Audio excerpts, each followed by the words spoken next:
గణేష్ నవరాత్రి ఉత్సవాలకు హైదరాబాద్ ముస్తాబైంది. వివిధ రూపాల్లో దర్శనం ఇవ్వడానికి గణనాథులు కొలువుదీరనున్నారు. ఇందులో భాగంగా ఆపరేషన్ సింధూర్ స్ఫూర్తితో ఓ వెరైటీ వినాయకుడు త్వరలోనే భక్తులకు దర్శనం ఇవ్వడానికి సిద్ధమయ్యాడు.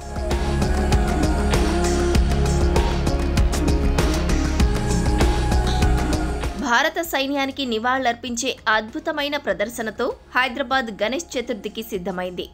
ఇందులో భాగంగా ఉప్పుగూడలోని శ్రీ మల్లికార్జున నగర్ యువజన సంక్షేమ సంఘం ఆపరేషన్ సింధూర్ స్ఫూర్తితో ప్రత్యేకంగా రూపొందించిన గణేష్ విగ్రహాన్ని ఆవిష్కరించనున్నారు.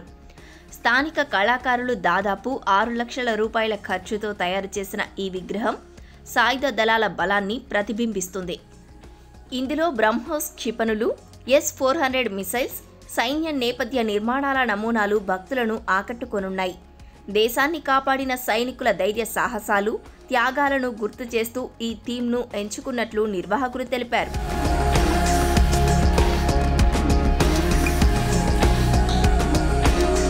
విగ్రహంతో పాటు భారతదేశ రక్షణ చరిత్రలోని కీలక ఘట్టాలను హైలైట్ చేస్తూ పోస్టర్లను ప్రదర్శిస్తున్నారు. వీటిలో 1947 మొదటి ఇండో-పాక్ యుద్ధం, 1965 నుండి 1971 యుద్ధాలు, 1999 కార్గిల్ వివాదం, 2016 ఉరిదాడి, 2019 పుల్వామా అటాక్, 2025లో ఇటీవల నిర్వహించిన ఆపరేషన్ సింధూర్ కీలకంగా కనిపిస్తున్నాయి. నా పేరు సుశీల్, మాది మల్లికార్జున స్వామి నగర్ యూత్ అసోసియేషన్ అని చెప్పి మా అసోసియేషన్ ఉంది. మా అసోసియేషన్ ఇది 49th year celebration, next year 50ది కాబోతుంది. ఈ ఇయర్ మాకు కాన్సెప్ట్ తీసుకుంది సింధూర్ తీసుకున్నాము.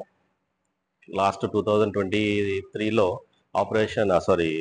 చంద్రయాన్ చేసినాం. ఈసారికి వచ్చే వరకు సింధూర్ ప్రాజెక్ట్ ఉందని చెప్పేసి సింధూర్ ప్రాజెక్ట్ తీసుకున్నాం. ఈ సింధూర్లోనే భాగంగానే వినాయకుడిని నేవీ అధికారిగా, ఆర్మీ అధికారిగా, నేవీ అధికారిగా ఒక జెట్ నుంచి దిగి వచ్చిన రూపంలో ఆయనని రూపొందించుకోవడం జరిగింది. ఈ విగ్రహాన్ని గీట మేము రాజేంద్ర నగర్లో ఆర్డర్ ఇచ్చి చేయించుకున్నాము. దాని తర్వాత దానికి కాన్సెప్ట్ అంతా మాదే ఇచ్చి మేము చేయించుకున్నాం. దాంతోపాటు ఈ S-400 వెహికల్ కానీ, ఈ బ్రహ్మోస్ మిజైల్స్ కానీ, ఇట్లా ఈ ఎలుకలను ఆర్మీ ఫోర్స్లో చూపెట్టడం కానీ, ఇవన్నీ రెడీ చేసుకొని గుడిలో అలంకరించి పిల్లలకు మెయిన్ ఉద్దేశంగా పిల్లలకు ఒక 20 minutes ఏవి చేసి మినీ థియేటర్గా రూపొందించి అందులో ప్రాజెక్ట్ చేసి చూపించడం కానీ, ఇట్లాంటి కొన్ని కార్యక్రమాలు చేస్తున్నాము. పూజా విధానం యాజ్ యూజువల్ అయితే కంపల్సరీ ఉంటుంది. ప్రాజెక్ట్ వచ్చేసి సింధూర్ గురించి ఈ కాన్సెప్ట్ తీసుకున్నాం. ఇప్పటి వరకు టోటల్గా మా ఎస్టిమేషన్ ఒక 15 lakhs వరకు ఉంది. ఇప్పటి వరకు ఆల్మోస్ట్ ఒక 10 lakhs కంప్లీట్ అయిపోయింది.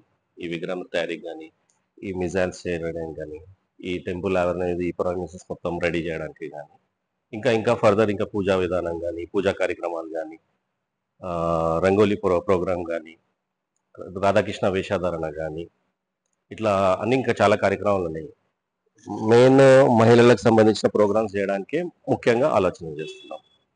మెయిన్ ఫస్ట్ ప్రోగ్రామ్ వచ్చేసి రాధాకృష్ణ వేషధారణ రంగోలీ ప్రోగ్రామ్ ఉంది.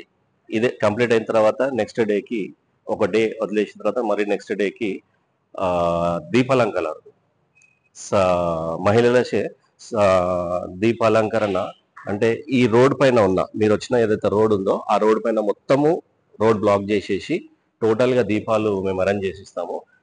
మా బస్తీలో ఉన్న పిల్లలు కానీ, స్కూల్స్ నుంచి ఉన్న పిల్లలు కానీ, మహిళలు కానీ వాళ్ళు వచ్చి ఆ దీపాలంకరణలో దీపాలు ముట్టియడము, అదొక డిఫరెంట్ ఎవ్రీ ఇయర్ చేస్తాం. అది మాకు ఎవ్రీ ఇయర్ సక్సెస్ఫుల్ గానే జరిగింది కాబట్టి దాని కంటిన్యూయేషన్. ప్రపంచానికి స్త్రీ శక్తిని చూపించడానికి తాము సింధూర్ను ఎంచుకున్నట్లు నిర్వాహకులు చెబుతున్నారు. కేవలం 2 మహిళలు మాత్రమే వెళ్లి పాకిస్తాన్లోని ఉగ్రవాద స్థావరాలను అరగంటలో నాశనం చేయడం దేశంలోని మహిళలు ఎంతో గర్వించదగ్గ విషయమని వారు అన్నారు. పహల్గామ్ ఉగ్రదాడిలో ఎంతో మంది మహిళల సింధూరాలను తుడిచేసిన ఉగ్రవాదులకు సరైన గుణపాఠం చెబుతూ భారత్ చేసిన ఈ ఆపరేషన్ ఎంతో మందికి స్ఫూర్తిదాయకమని అన్నారు. తమ కాలనీలోని పిల్లలకు, మహిళలకు మరోసారి దీని గురించి ఈ వినాయక చవితి ఉత్సవాల్లో చెబుతామని వారు అంటున్నారు. నా పేరు Srikanth, Mallikarjuna Swamy Nagar youth welfare association, Uppuguda, Lalithabagh, పాత బస్తీ, తెలంగాణ. ఇక్కడ మేము ఆపరేషన్ సింధూర్ ఎంచుకోవడానికి కారణం పహల్గామ్ అటాక్ని ఉద్దేశించి అక్కడ మహిళా శక్తిని ప్రపంచానికి మరియు భారతదేశం మొత్తం మరీ చూపించడానికి ఆపరేషన్ సింధూర్ అనే టీంని సెలెక్ట్ చేసుకోవడం జరిగినది. దాంట్లో భాగంగానే మనకు ఆ రోజు క్రూషియల్ ప్లే చేసిన ఎయిర్ డిఫెన్స్ సిస్టమ్ అంటే S-400. దీని స్పెషాలిటీ ఏంటంటే ఇది ఒక 6 వెహికల్ సంబంధించిన కనెక్టెడ్ మిజైల్ వెహికల్. దీనికి 4 మిజైల్స్ ఉంటాయి, కనెక్టెడ్ మిజైల్స్ రాడార్తో కనెక్ట్ అయి ఉంటాయి. ఒక్కొక్కటి ఒక్కొక్క రేంజ్లో ఉంటుంది. 60 కిలోమీటర్స్ రేంజ్ నుంచి 400 కిలోమీటర్స్ రేంజ్ వరకు ఎయిర్లో స్ట్రైక్ చేసి మనల్ని ఉంచగలుగుతుంటుంది. అదే భాగంగా బ్రహ్మోస్ మిసైల్స్ కొన్ని చేసుకోవడం జరిగినది. బ్రహ్మోస్ మిసైల్స్ కూడా ఏంటంటే మన సౌండ్ కంటే కూడా 3 times ఫాస్ట్గా అటాక్ చేస్తుంది. ఇది సౌండ్ కంటే కూడా 3 times ఫాస్ట్గా పనిచేస్తుంటుంది. అదేవిధంగా మన యొక్క వినాయకుడు కూడా వైమానిక దళ అధికారి అంటే ఎయిర్ ఫోర్స్ వింగ్ కమాండర్ లాగా ఉంటాడు. ప్రౌడ్ మూమెంట్ అంటే అక్కడ అటాక్ చేసిన తర్వాత రిటర్న్ బ్యాక్ అవుతుంది మన వ్యోమికా సింగ్ గారు. అదే మూమెంట్ ఇది. వ్యోమికా సింగ్ గారు అటాక్ చేసి ఇక్కడ మన ఇండియాకు వస్తూ ఎయిర్ బేస్లో ల్యాండ్ అయ్యి ఫైటర్ జెట్ ల్యాండ్ అయిన తర్వాత తను వచ్చే మూమెంట్ని మనం వినాయకుడు రూపంలో చూపించుకుంటున్నాం ఇక్కడ. సో బెటాలియన్ ఏమో ర్యాట్స్ విత్ గన్ అని చెప్పేసి మన మూషికాలను గన్స్ ఇచ్చి ఇక్కడ నిలబెట్టుకోవడం జరిగినది. కొన్ని బ్రీఫ్స్ ఇచ్చాము, బ్రహ్మోస్ గురించి చెప్పాము. అదేవిధంగా లోపల మన ఆలయంలోనే ఒక 20 minutes వీడియోని కూడా రేపటి నుంచి మన నవరాత్రుల మొదటి రోజు నుంచి ప్రారంభం చేస్తాము. చిన్న పిల్లల నుండి పెద్ద పిల్లల వరకు అందరికి కూడా అర్థమయ్యేటట్టుగా AI రూపంలో దాన్ని చిత్రీకరించి స్వయంగా మేమే దాన్ని తయారు చేసి అన్నిటి దగ్గర నుంచి కలెక్ట్ చేసుకొని ప్రొజెక్టర్ పెట్టి అక్కడ అందరికీ అర్థం చేపించి మొత్తానికి ఓవరాల్గా ఈ సింధూర్ కాన్సెప్ట్లా ఎంచుకోవడానికి కారణం ఏంటంటే మహిళా శక్తిని ప్రపంచానికి భారతదేశానికి ఇంకా చూపెట్టే విధంగా వాళ్ళ గొప్పతనాన్ని తెలిపే విధంగా.